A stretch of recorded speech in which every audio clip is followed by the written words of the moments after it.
Today I wanted to share another snippet from my conversation with Jenny. If you haven't seen previous videos, Jenny and I sat down and talked about our experiences with grief, as well as some of the things that she's been learning as she's been shifting her career to become a counselor. In this short clip, we just touch a little bit on expectations, how society's expectations or our personal expectations can affect our healing. So here we go. So some people, either early on or later at some point, I don't know if it's an actual decision that you make, but you find where there are people that don't seem to deal with their emotions, or like, I don't know, because it's really hard work. Like, it's actual work. It's exhausting. It is exhausting to work on your healing. Okay, what was the point? People that don't deal with their emotions. Well, I was thinking, like, people that aren't really in touch with their emotions to start with, that aren't, like, what we would call feelers. That's or more a good point. Thinkers, are going to be the ones that are eventually going to have a harder time in the long run, because they have suppressed their emotions for so long and buried it so deep that when it does come out, sometimes they snap or just have a breakdown because they haven't dealt with it. And, you know, they tell everybody else around, oh, I'm okay, I'm fine, I'm dealing with it, and blah, blah, blah, and they don't. Right. So that's kind of one of the things that frustrates me a lot, in that those, not that these people are intentionally skewing how society sees grief, but it is affecting how people treat you when you're grieving, because when society or others, when people see someone who has buried their husband or has buried their child, say that they're fine, or things are great, or they feel blessed, or whatever it is that people say, it gives the impression that we should be able to get over it. We should be able to move on, and we should be able to get back to normal. Well, that's the expectations. People put such a timeline on things. Yeah. It's like at a month afterward, you're supposed to have thank you cards sent out. You're supposed to be back at work. You're supposed to do this, this, and this. And then people have this notion in their head that by like a year afterward, you should be starting to get your life back to normal. And maybe that is true for some people, and some people may be before then, like especially if it was terminal, like if somebody had cancer that they knew ahead of time was coming and they had been going through like pre-grief process for 3 or 4 years, then they might be doing okay at 6 months afterward, because they already dealt with all these emotions beforehand. They basically were grieving while the person was still alive.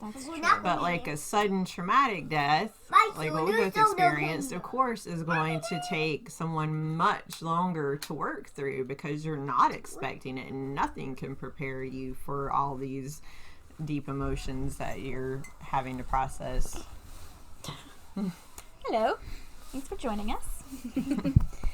That makes sense, and actually the way you said that made sense, more sense to me than I had thought about, because some of the things that you mentioned, like, you know, the expectation to send out thank you cards and things like that, those actions might actually be therapeutic and healing for some people. Like those might feel good for some people to make themselves, you know, do, and it feels like part of the process. I will say, for me, I was not able to. I had such guilt. I wanted to send out thank you cards, and we even ordered custom thank you cards, and I got stamps, tons of stamps from the post office, and then I lost them. I only recently found them. All this time later, I only recently found the stamps that I had lost. And but that feeling of guilt, like people are gonna judge me because I didn't send them a card when they sent me, you know, money, or they baked me a cake or something like that. I never sent any either, and it wasn't that I wasn't grateful or didn't appreciate all the wonderful things that people did to try to help. And my grandmother and mom had bought some thank you cards, and I could not function at a month afterwards. I mean, I was doing good to get out of bed and go to work and come home in the afternoon. There was no way I could do X amount of other things. Just, you are not capable of functioning. And I want to add too, that's not even just a month out. That could be years out.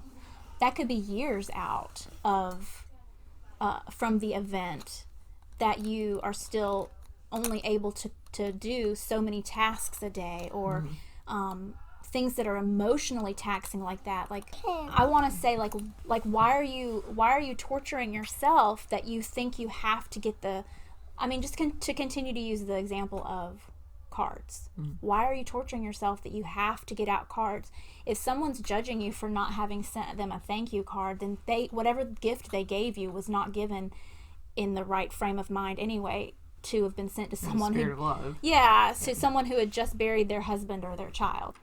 I hope that small little insight into our conversation was helpful for you, at the very least to help you know that you're not alone. Whatever your experiences have been, you're not alone.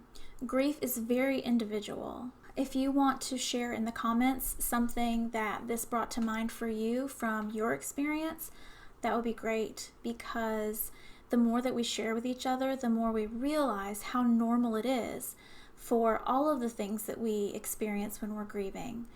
And it helps others to really better support us and to recognize that grief is normal and grieving is normal, and we're not supposed to go back to normal. There is no putting grief behind us. There is no moving on from our loved ones. There is carrying our love for them with us through life. And hopefully, the more that we can share this message, the more that we can help support each other to carry our grief and to carry our continued love for our loved ones, and support each other in our healing. If you want to check out the previous videos that I did with Jenny, they are linked here and also in the description. And if there's something else that you want to hear us talk about in the future, we will be doing more collaborations in the future as well. So leave a comment. Let me know what you would like for us to talk about in the future. Thanks for watching. I really appreciate you taking the time to watch these videos and to let me know if they're helpful, to share them with someone that you think they could be helpful for. And if you want to stick around for future videos, then I would really appreciate it. I appreciate your company. I'll talk to you next time. Bye, y'all. And I don't know what else to say, 'cause I haven't figured it out yet.